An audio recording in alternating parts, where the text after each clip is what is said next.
I'd like to take this opportunity to introduce today's presenter, Chris Dyer, best-selling author, radio show host, and Chief Marketing Officer at People G2.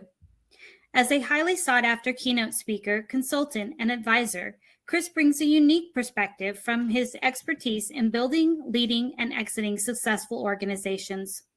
Through his research from 2 best-selling books, he is always engaged in leading companies to help transform their culture, leadership, and flexible work strategies.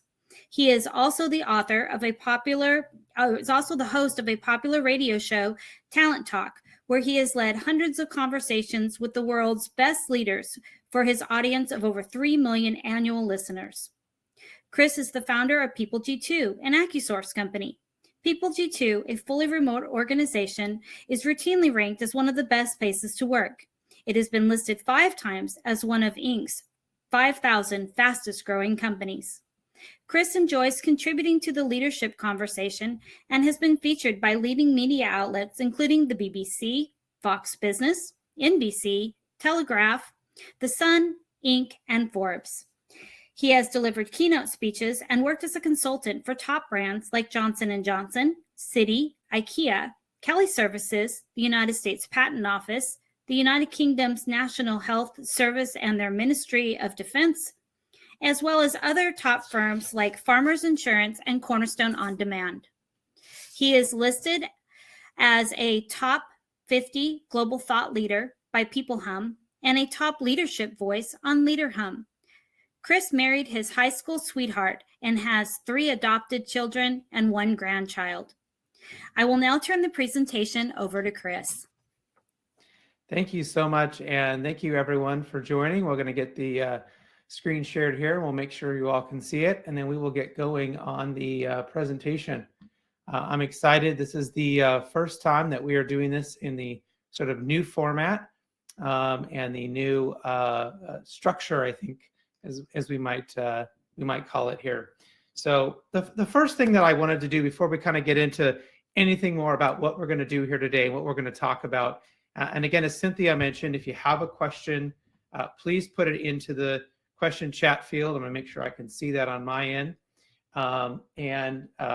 Whoops, looks like I did the wrong thing and I am duplicating instead of.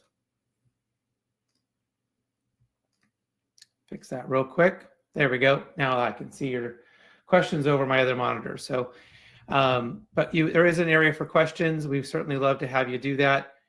If you're able to put in your questions, I will have a couple different areas where we're going to be asking polls, where we're going to be talking about kind of getting your questions out. So we don't necessarily have to wait till the end. We can have a conversation here, and we can be, getting to any questions you may have into the system. So the first thing I wanted to ask you all is to think about this scenario, this imaginary scenario, this what if situation. What if tomorrow, when you came to work, we were going to roll a dice and we were going to change who you were, right? Just by the total luck of the die, your gender might be different.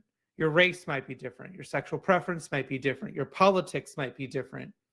All of the things that maybe you might identify as you might have suddenly changed when you walk into the door or log into your remote computer tomorrow. And so how people in your organization perceive you, how you navigate that may radically change. Would your organization be prepared? Would you be able to be successful in this new situation? And I often like to get people to think about this because we can think about the organization working for us today and who we are, and whatever makes us us. But if we change just even one of those things, would our organization be a great place to work? Would we be happy? Would we be healthy? Would we want to stay? And if you think at all that just even one thing that might change about you could change that answer, it's a really great place for you to start thinking about how to make changes inside of your organization to help a vast majority of the people that might work for you. Now, it's possible not everyone can be perfectly happy in your organization. Your organization may be really tailored to a certain set of people for your company to be successful. But I think from a grander scale, if we can be that kind of company, be that kind of culture, be those kinds of leaders for our people to the most variables possible, we can have the best organizations. So think about that and really try to reflect on that. And it's a great thing to go back and ask your team, go back and talk to your people about. If you want to get your CEO thinking about how the culture might need to change this year, it's a great question to ask them and get their answer. So as Cynthia mentioned, we've been working with a lot of great brands over the years. Certainly with everything that's happened with remote work, I've had the opportunity to do quite a bit of that. But I wanted to talk a little bit more today about what really makes a great culture, because this is where we're going to start our conversation. And through my research, we really focused on these areas, these pillars of success. So the greatest organizations are really good at transparency, positive leadership.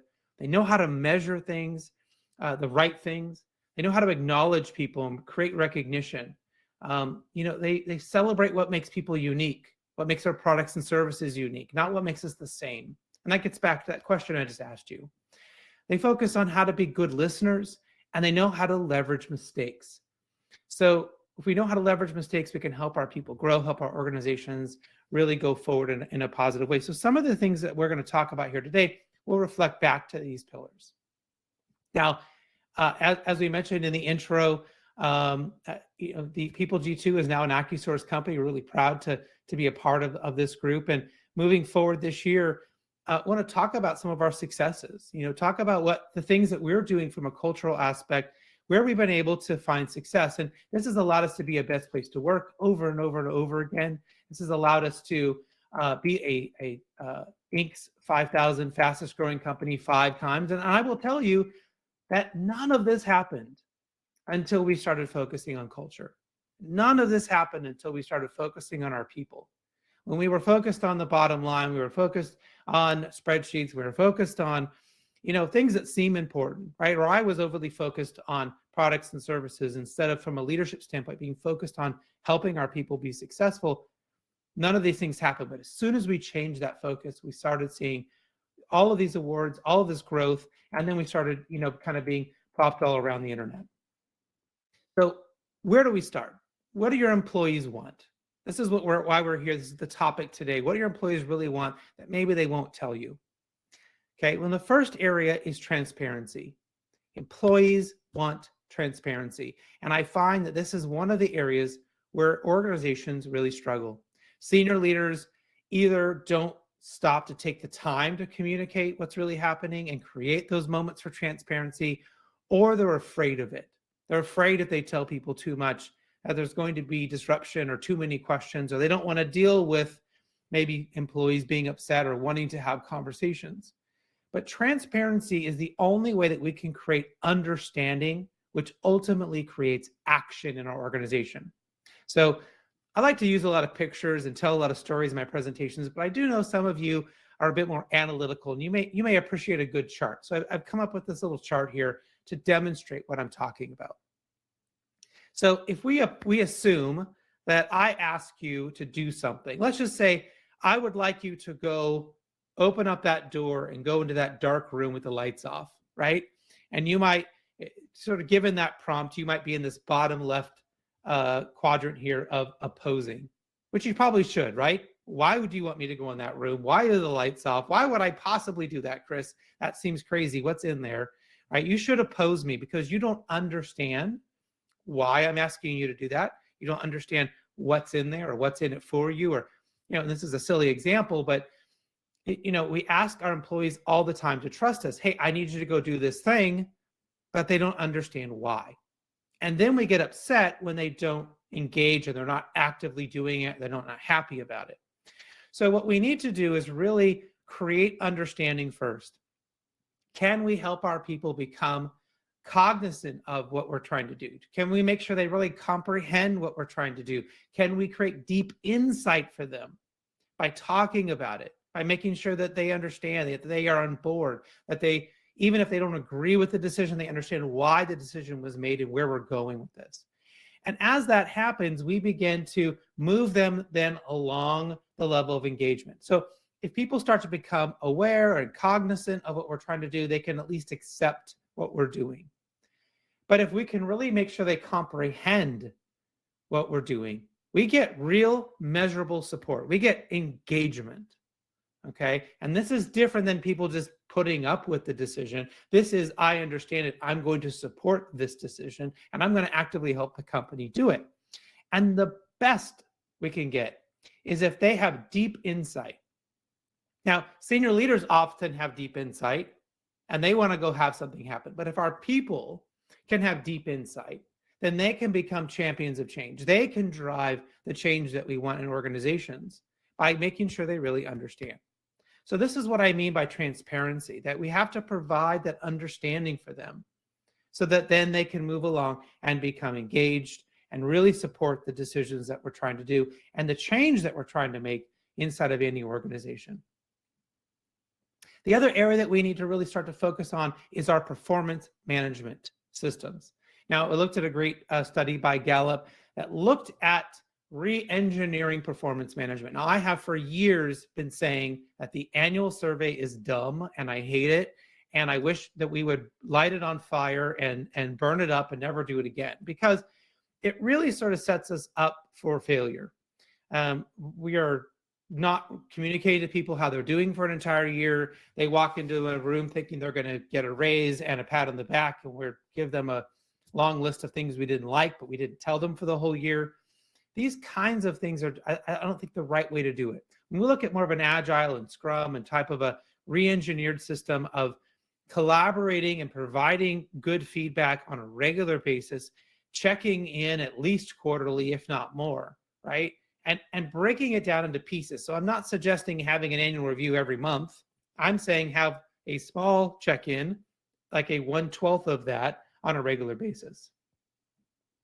So the study really showed that the engagement has really changes, especially for anyone working remotely or flexibly, that what we really want is to have regular feedback from our managers. Okay. What we really want is an opportunity. We want attention. We want an opportunity to be heard and to be seen and to have a conversation. And the engagement radically goes up by our employees if you can have that interaction with your manager a few times a week, as opposed to once a year or a few times a year or a few times a month. If you're getting it a few times a week, we're showing engagement levels and performance levels as high as 63%, which in the average organization, we're subpar below 30% of engagement. So that sort of shift is really, really important. And this is what employees want over and over and over again. They are saying that they want more attention from their leaders in smaller bite-sized packets, right? Not the annual review. So let's take a quick poll. How often do employees receive meaningful feedback at your company? So the little poll is going to pop up there inside the system. And if you wouldn't mind answering the question real quick, sort of a multiple choice. You can pick which one. We'd love to kind of see. And I don't know if you've launched that yet, Danielle. If not, I can. Let's see. I'll go ahead and do it. So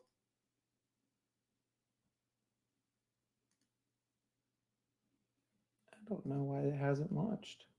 Huh. There we go. It's up now. Don't know why that took so long, but the gremlins got to us.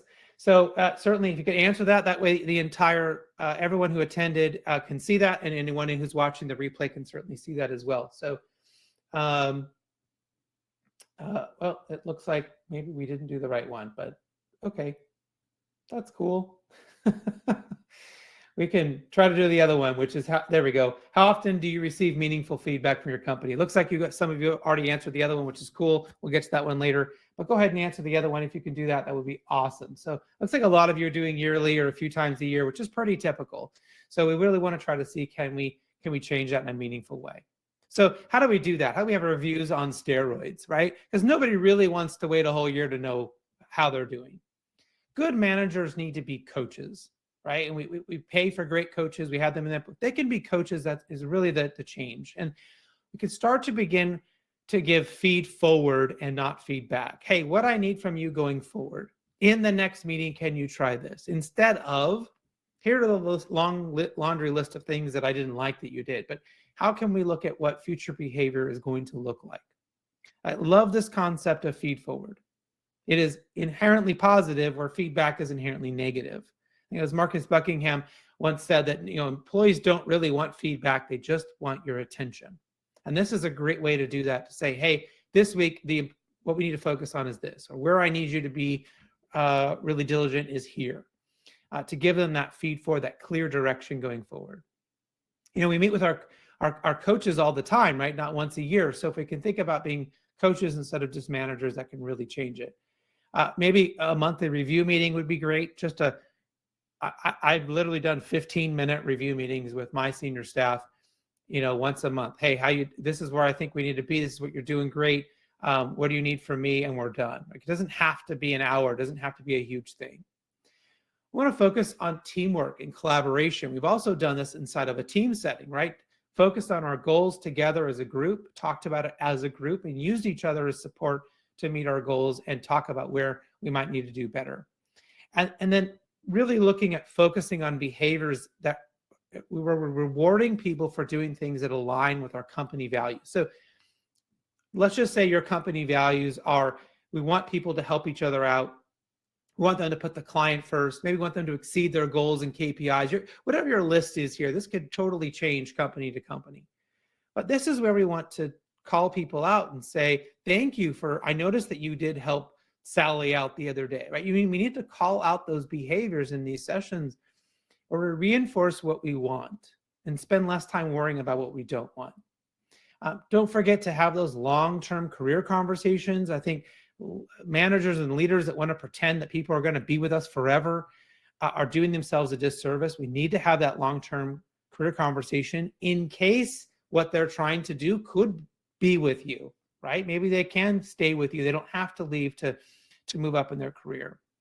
Make it a two-way street. Ask them where you could be doing better. Ask them what they need from you, what kind of behaviors they need from you. This is a fun, sometimes interesting conversation to have. And what we know is that when we do this, from the Gallup data that I showed you earlier, that the more we have this feedback, when we get away from the annual and get into the frequent feedback loop, we're 5.5 times more likely to have our people say that they're getting meaningful feedback.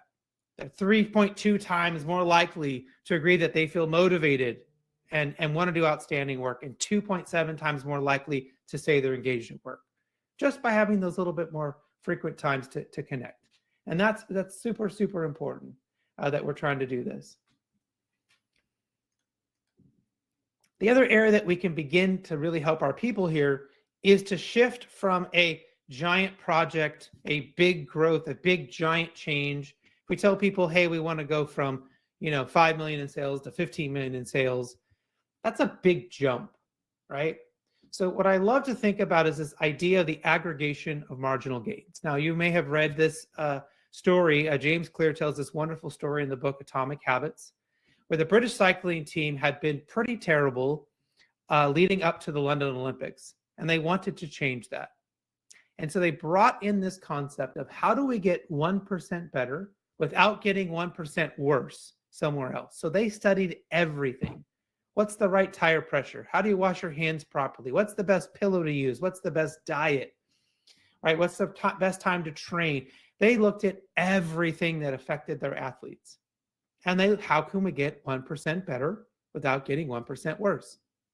They changed no athletes, but they were able to go from being one of the worst teams to winning the Tour de France year after year after year, up until just recently, winning gold medals, all the medals in the Olympics, several Olympics in a row. They were dominating the world stage.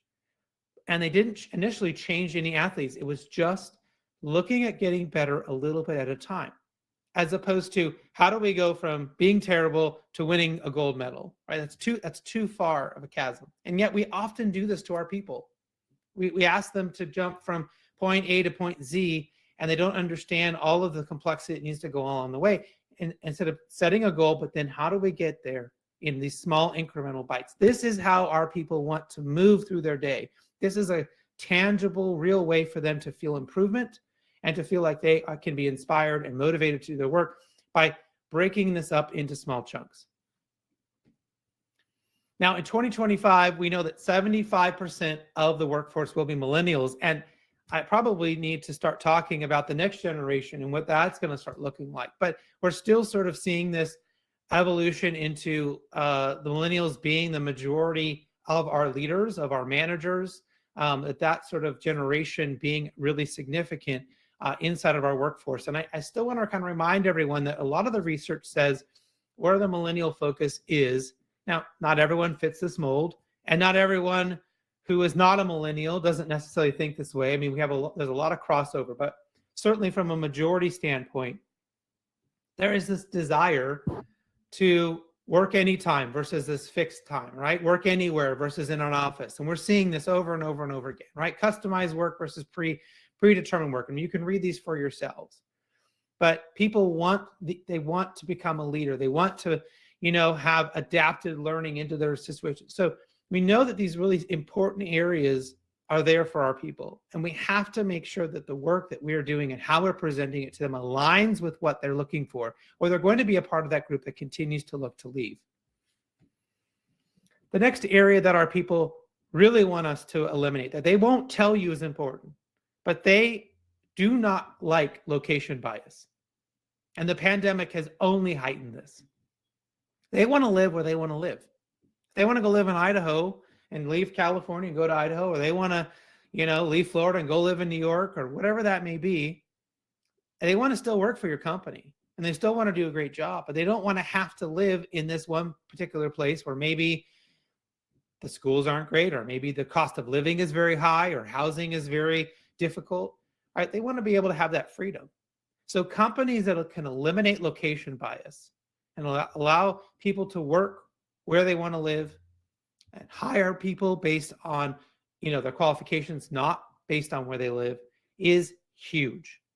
So this was a bigger issue pre-pandemic that we really discussed, but now it's still starting to come back around again as people are kind of going back to normal, as companies are bringing people back. We've started to see this to be a real conversation point. Are we going to force people to move? Are we going to require them to be in a particular city? Or can we adapt our working lives to allow them to have this location freedom? Now, that's going to be different for every company. We certainly have a United States limitation, but inside of that, they can be anywhere. Your company may not have that limitation. Maybe you can be global. They can work anywhere. So that's important that we're not allowing that bias to pop in. Now, poll number 2, and I think you all started answering this, but if you haven't, you can pop in there and do that. How much of a factor is location for new hires? Are you actively saying we must have a person for this job who has to be in Los Angeles or has to be in Wichita, Kansas, or does that location matter? And I understand for some jobs it matters. For some jobs, you have to have a warehouse person. You have to have a retail clerk. There are jobs that location does matter, but how much of a factor is that for everybody? It looks like so far about 64% of you are saying that's still a focus. So what employees want is, if it's possible, if that job does not have to have that location bias, remove it. How can we uncouple from that to allow more freedom for them to work where they want to work? And not create that if we don't have to. These are great. I really appreciate everyone's, we have really high participation on the answers, so thank you.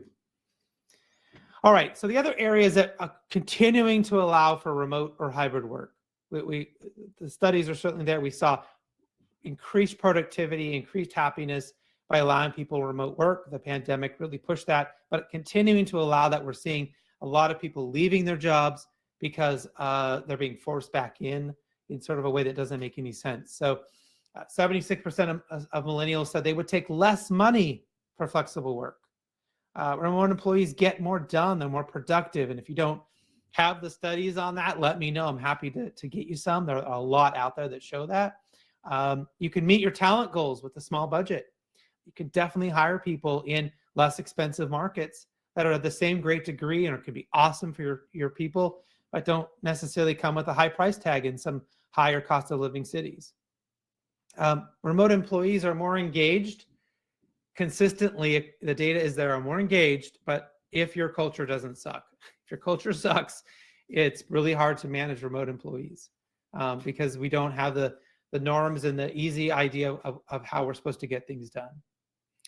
Remember, it costs less, right? There's a lot, remote work can certainly cost less and be a benefit to the company that way.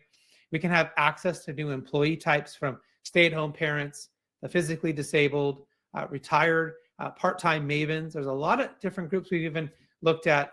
We have a group of military spouses that we hire. It's a lot of different types of people that maybe you hadn't thought about if you can kind of change the way you think about who you're going to hire.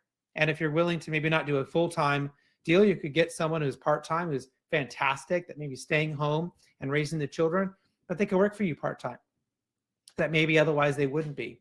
So there's a lot of great ways to meet your goals by allowing this. And remember that remote employees are 50% less likely to leave, according to a Stanford study recently. There's so much in this that's really, really important. And you can also extend your hours of operations in so many more areas and create clear communication and measurement.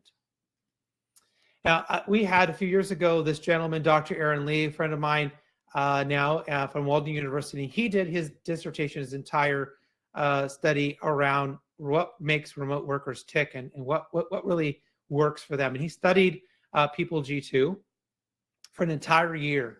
And he came up with this incredible data that I want to share with you. I have shared before on other webinars. And it's really, really important to understand the difference between how traditional employees in an office think about work and how remote workers think about work. Because it can help you as a leader really go after the right areas and really put the right focus and intention into helping your people succeed. So in the traditional setting, what they found was that these areas were important to workers, but personal connection and personal satisfaction were the most important areas for traditional workers. So the sense of fulfillment of being, in a desired state of being, sort of that they feel satisfied in the work when they're there doing it, that they feel connected personally to the people that they're working with, or maybe the customers, or maybe the people they interact with, right? That there's a kind of family environment. But interestingly, professional satisfaction, how they feel about their job, being satisfied with the actual job, the social interactions of working with their teammates, and then work-life balance were much less important. I found that fascinating because when they looked at remote employees, it was the complete opposite. Remote employees value work-life balance the most, meaning the ability and the authority to manage their own time. So they want to be able to drop their kid off, to school and then come back to work. They want to be able to take, go to a doctor's appointment, come back and not have to take a half day. They want to be able to go volunteer maybe for an hour and then just add an hour onto their day, on the front of the back. They want the ability, the flexibility. Maybe they want to go work at their grandma's house for 2 weeks in Kansas so they can, spend time with her, but still get their work done. They wanted that flexibility, right? That balance. Social interaction, so being social with their teammates was the next thing that's important. And then professional satisfaction. I would much rather have professional satisfaction higher on their list, right? So the personal connection, the personal satisfaction, not so much. It's important, but not so much.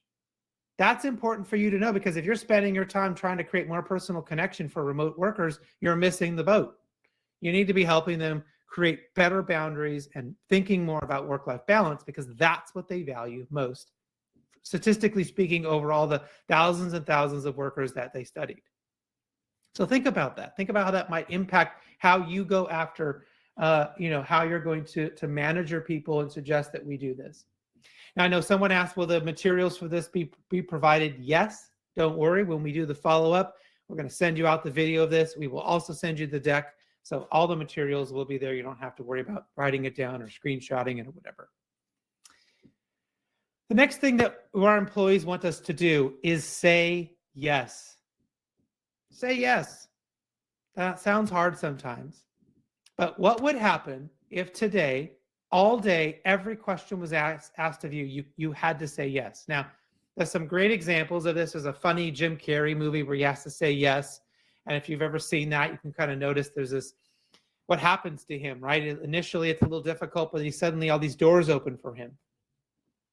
In improv, we always say yes. If you've ever been in an improv class or done an improv skit, you have to say yes, because if you say no, the skit ends, the comedy ends if you stop the flow. Now, you might say, well, how could I possibly say yes? What if people, are going to use that against me or ask me for a raise every day or whatever? So there's some tools here. We can say yes and we can say yes but. Okay, we can say yes to any question that is answered, but we can qualify it by using these little helpers. Can I have a raise? Yes, but we do that when we have our review on this day. Or yes, but you have to achieve these 10 things in order for us to consider you for a raise, right? Or yes, and we must include this other manager as a part of that conversation, okay? I mean, I had an employee who took this to the absolute ridiculous, to try to get me to say no, and said, can we start selling meth in the basement? And I said, yes, but we have to get everyone on board, change the law. It was ridiculous, but I could say yes, technically, and then put all the caveats that would have to happen into there, right? Which of course would never happen. Thinking about saying yes. Now, we also don't want to go around telling everyone that we're going to say yes to everything. We don't want people to take advantage of us, but this is one of the best ways to start to get your people to be happy to bring you good ideas, to be willing to bring you their challenges, to be willing to get you to engage in real conversations, because if they know you're willing to say yes, you're willing to find a way to help them get things done, they will bring it to you. But if you're always this no person, if your managers are always saying no to protect and block and tackle, then innovation dies, good ideas die, and good employees walk out the door. Great employees are best people. They want us to say yes, to find a way to say yes to our clients, to our vendors, to everything that we're trying to do. And so I challenge you, even just today, if you can do it, say yes. Can you say yes to everything that's asked of you? I bet you can. And I bet you will find some really surprising outcomes. If you want to go a little deeper with this, you want to understand this a little bit more, Shonda Rhimes, who Grey's Anatomy fame and many other shows she's wrote a great book called The Year of Yes. And that actually inspired me when I read that book. I spent all of 2018, I promised myself I would say yes to every single thing that was asked of me. And it was hard. And I said yes to things that I never would have said yes to. I found myself giving a speech in Guatemala next to an erupting volcano. I found just these crazy situations because I said yes to everything.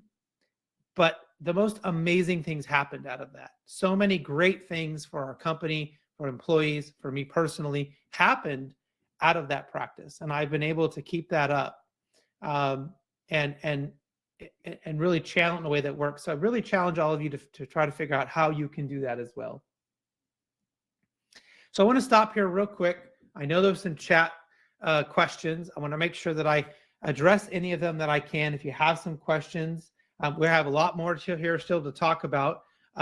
So we're going to keep going here into some of the really big areas that I want to share with you. But in case we have any questions, I want to kind of pop into that. So it looks like, would you suggest if a business cannot offer work from home options? I have a company that provides ABA therapy. Employees have to be face-to-face for this therapy. So, if they have to be in a particular place, if they are location-based, yes, of course. Now, any employees in your company that maybe aren't providing that services, that are doing the other peripheral stuff, giving them flexibility is great.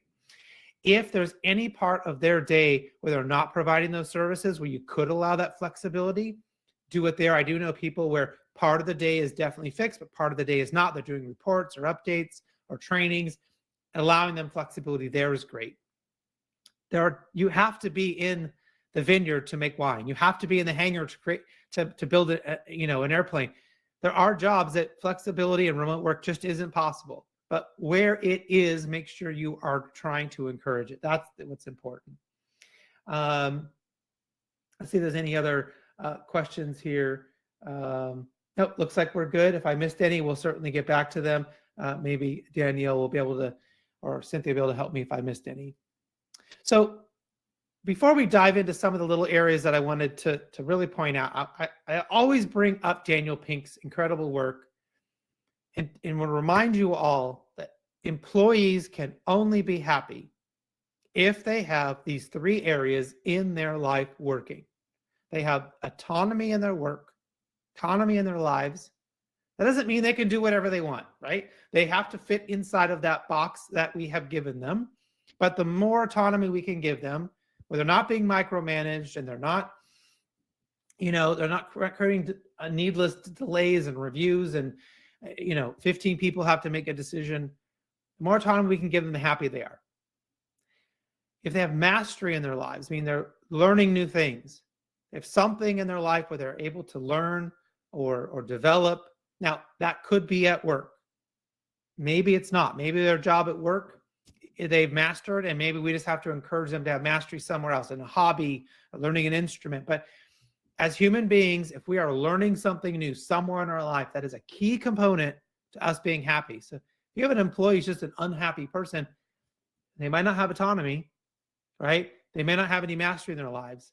And third part is we need to make sure that they are tied to our purpose as a company.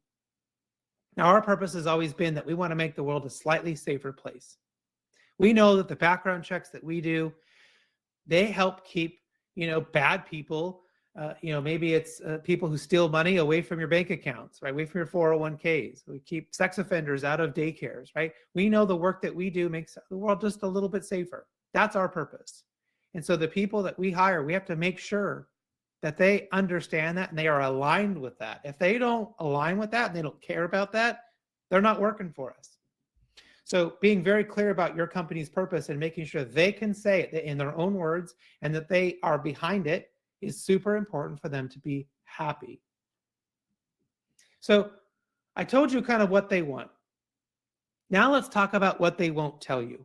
These are the things that people will not articulate to you, but they will leave in a heartbeat. They will go get another job. They will hand in their 2 weeks notice, or even worse, just ghost you, right? They'll just leave and never come back because of these reasons that we as leaders often would expect them to come back and talk to us about, but they won't. All of the research we've done and exit interviews, and I've worked with a lot of big companies looking at their exit interview data. Consistently, there are things that people will not tell them to fix, will not articulate. Instead, they'll just leave and go get another job. They want their leaders to be brave. Now, you might say, duh, but they want people to be brave and to be willing to take chances, be willing to say the things that need to be said.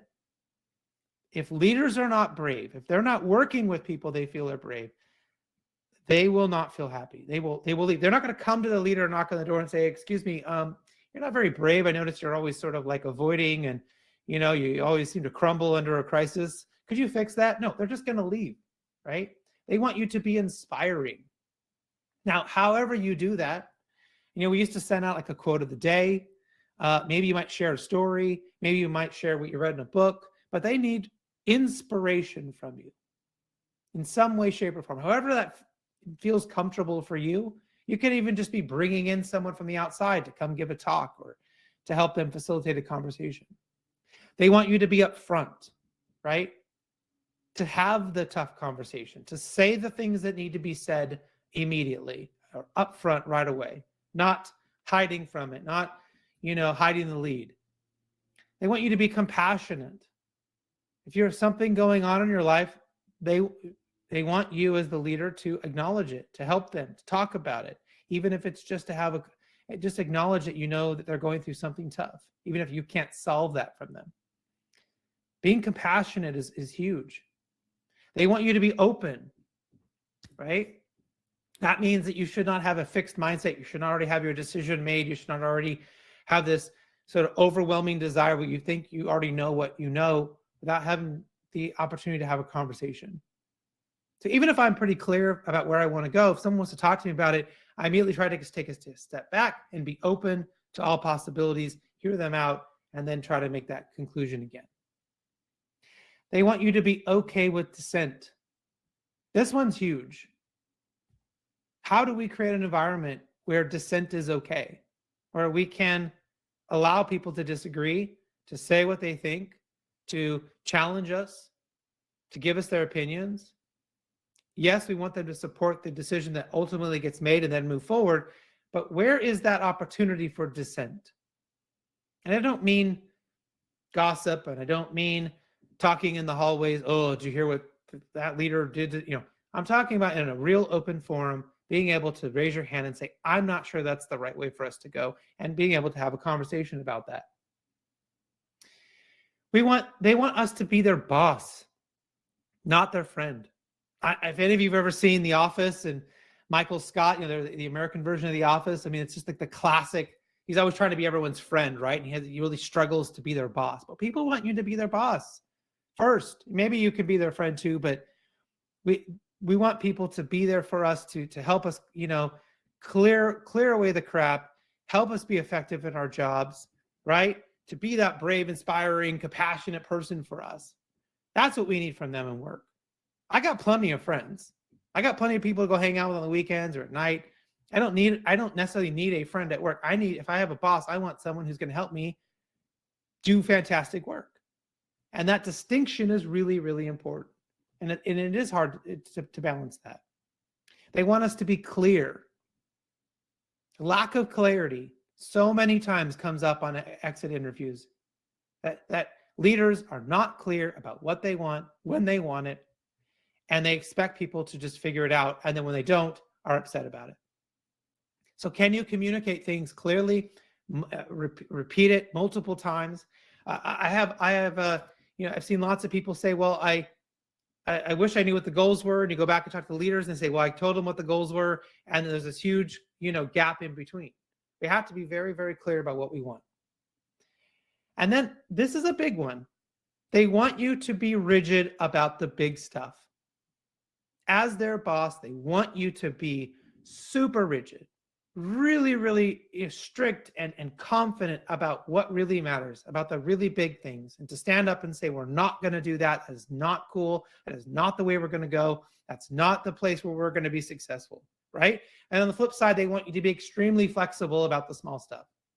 And I often see leaders spend all of their energy worrying about all the small things, right? And getting that sort of all ironed out and completely ignoring the big stuff and letting that stuff slip. Not being clear about what are the 2 or 3 goals that are going to ultimately help us be successful. And instead we're worrying about all these tiny little things that people do that just don't matter. So be rigid about the big stuff. They also hate your onboarding process. People will leave because the way you recruited them, that process sucked. And they may come on for a few days and they may start, but then they end up leaving because maybe they need the paycheck, but they've already decided to start finding another job. Your onboarding process sets your people up for success or failure. If your onboarding process was terrible, they're going to leave. So how you onboard them is really important. So how you recruit them, that process, did you get back to them? Did they meet with the key people? Do they understand what the organization is really about? Then once they're in the door, is that a good process? What does day one look like for your average person? Do they have scheduled meetings? Do they have all the supplies and equipment they need? Do you send them a gift? Do you welcome them? Do you introduce them to their team or the company? Like, what does that look like? And it's not just day one, right? It's that whole process, that 2, 3, 4 weeks. If it was terrible, they're going to leave.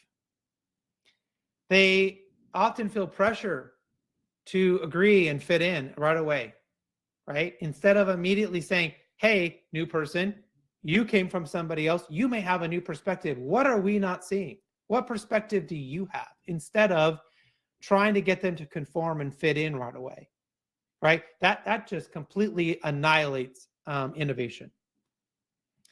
And then they lacked a designated person to help them. So when we hire someone, we usually assign them their manager, and then we also assign them a training buddy. And then we try to also give them like a contact, someone they can go to for anything else that they need, any other help they may have if they feel frustrated. So they have lots of different people they can rely on.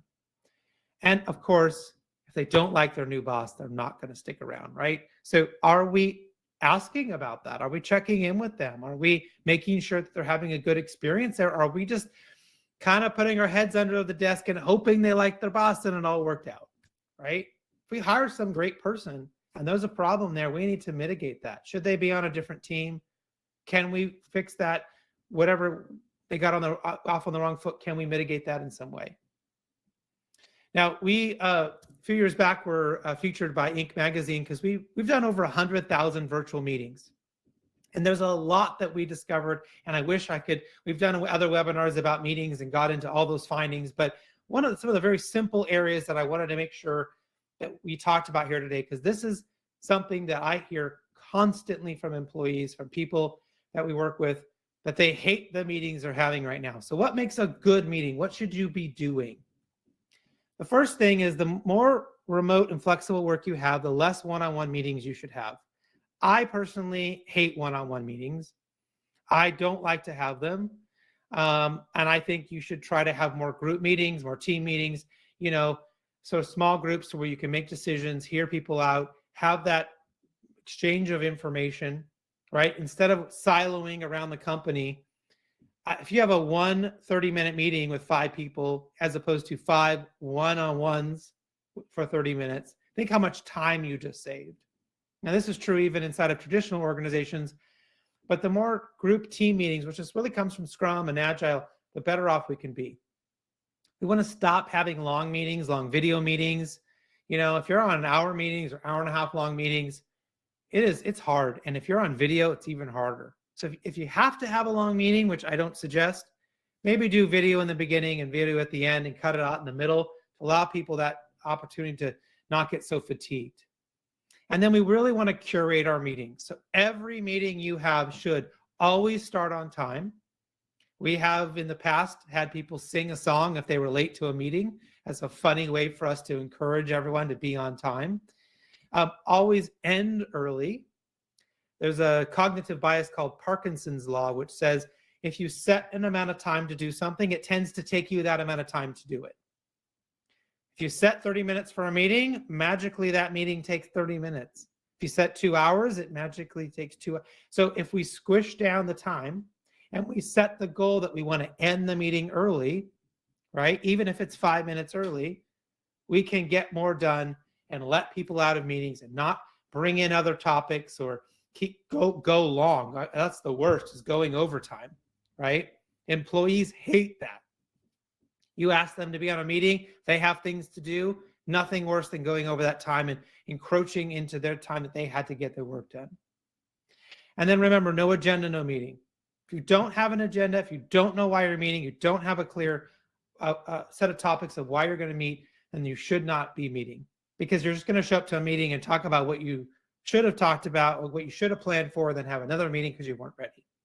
So make sure you're really clear about what your meeting structures look like, and you're doing these if you want people to be happy and successful in their meetings. All right, poll number 3. How curated are your meetings right now? How curated do you think they are? Do we have that one? There we are. Fantastic. Thank you, Danielle, who's helping us moderate. That one's up there. So, do you think you're good about curating meetings? Are you okay? Or are your meetings so long and then they're killing your productivity? So it looks like we got a good mix here. They could be better as the kind of the leader here. And I agree. We all can work to get better at these meetings. We can all work hard to curate them in a better way. If anyone's interested in a lot of the different meeting types that we've done over the years, you can certainly go to the People G2 website under webinars and look up for the meetings webinars that we've done. I think it's called Not Another Meeting, or there's lots of different, certainly on my website, we've got it as well. If you're interested in going deeper into meeting structures. All right, so what else should we do? What else should we be thinking about as we sort of round this up? We're almost done here, and we'll get to that Q&A section. Make sure you're kind of ditching the annual survey. I like to do a weekly survey of one question. Making sure we're judging people on impact, measuring what matters, right? Not judging them on whether or not they're sitting at their desk or they're walking around or they look busy. What really matters? What is success?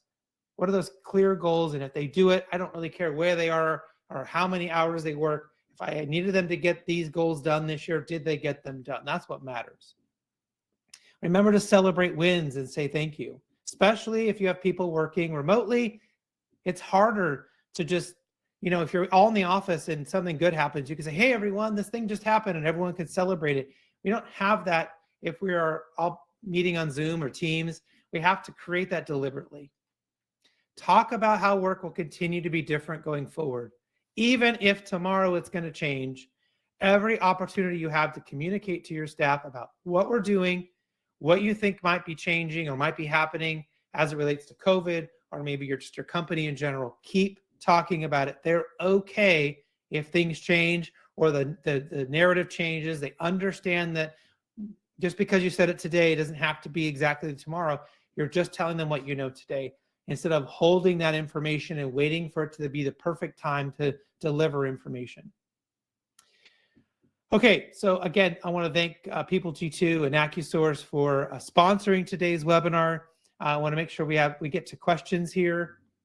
And then I know Cynthia's got some closing out the business for us. So let's look here. Do we have any specific questions? Some nice comments. Thank you so much. Yeah, let's see. In smaller organizations, employees may wear many hats and not everyone is working on the same projects. How do you prioritize projects if you don't have one-on-ones? I don't see how that would work. So if you're working on projects, right? So there's two areas. If you're working on projects, then I would create that feedback loop inside of the project, right? So if you have 2 or 3 people working on a project, getting them together and talking about how that project went and giving that opportunity for feedback and discussions inside of that. If you have people working on independent projects, but they're on the same team, getting them together for a team meeting, let's just say once a week, to talk about how their projects are going, so that we can give feedback to how it's going. They can hear how each other are doing, and they can give suggestions to each other. You as a leader don't have to be the only person to be solving their problems, holding them accountable, and giving them feedback. You can incorporate that with everyone. And when we do that with 5 people once a week, we're giving them what they need instead of doing it one-on-one where it takes forever. Also, there's a lot of politics and a lot of other bad behaviors happening inside of one-on-ones that don't happen in group meetings. Now, you may have to have one-on-ones from time to time. Obviously, if someone is reporting an inappropriate behavior, if it's an HR issue, if you're maybe coaching someone who's struggling, one-on-ones may certainly be appropriate. But I'm just saying, if you're just having them as a standard calendar item all the time, I think they're worthless. I think you should move to something more collaborative, more team-based, that can get you more communication, transparency, and action for those projects on a regular basis. How do you create an open door policy that works? So, it obviously depends if you are in an office or remote, but we do these things called cockroach meetings. And a cockroach meeting is anyone can call the meeting. It's optional to attend if you're invited. It's a 15-minute meeting only, and it's only one topic. So if someone needs help with an issue, they can ask people to come on a 15-minute phone call to quickly discuss it. So it's not just being open door to my boss. It's, do I have an open door to the entire company, to anyone who can help me? If I'm having an issue and I know I probably should invite this team lead and my boss and maybe the head of IT and maybe someone in marketing, can I get them together to quickly have a conversation to figure out how to solve my issue or get me unstuck? That's the real open door policy, right? Is how do we do that? Now for leaders, if it has to be that way, maybe let your people know, hey, I'm always available to catch up with you guys for 15-minute calls, or I'll hop on a Zoom. I know leaders have done this. I'm always on a Zoom from 3 to 3:30. Anyone from the team could pop in, ask questions, get help. And I will always have, it's almost like office hours for a professor, right? They've used that system as well. Figuring out what works for you and your team is super important. The other area is we use Slack. And so we create rooms based on projects and teams. And that's a place where we communicate, and that creates that open door as well. And transparency, because anyone can ask the question, everyone can contribute to the answer, and everyone can see what's happening, right? And if the boss or someone else goes, well, that's not quite right, we can address it. And it's not happening over in a silo in a one-on-one. These are great questions. Thank you. do you have a software recommendation to measure workflow of offsite staff members? So we love using project management software like Basecamp or Monday.com. You could use Zoho Projects. But if you create a project management workflow where you can assign people tasks and you can create the transparency of who's doing what are the deadlines, and who has done the work, that is a big step right there. And then having regular meetings to talk through that. I'm not a big fan of anything that would be like monitoring their keystrokes, or are they actually on their computer during all the hours that they say. I think that really backfires from a cultural standpoint. You're basically sending the message, we do not trust you. And if what you focus on grows. I want to say that again in case you missed it. What you focus on grows. So if you're focusing on monitoring them, then you're going to have that continue to be a problem. But if you're focusing on outcomes, you're focusing on progress, that's what you're going to see more of. These are great. Okay, would you be, yes, if anyone has a question, you can see my email there. You can connect with me on LinkedIn. Certainly we'll have follow-up emails. You can send your questions there. If you connect with me on LinkedIn and want to send me a DM there, if that's easier, happy to, if anyone has any questions or comments, we'd love to get them. I'm going to turn this back to Cynthia so that we can wrap this up. But thank you all so much for being here. We really enjoy sharing this kind of content for everyone. And we hope you have a fantastic rest of your day. Cynthia. Thank you, Chris, for facilitating this wonderful webinar, and special thanks to our attendees for joining us today. If you have any additional questions, please contact us at marketing@accusource-online.com. On behalf of People G2 and the entire AccuSource team, we wish you all an enjoyable day.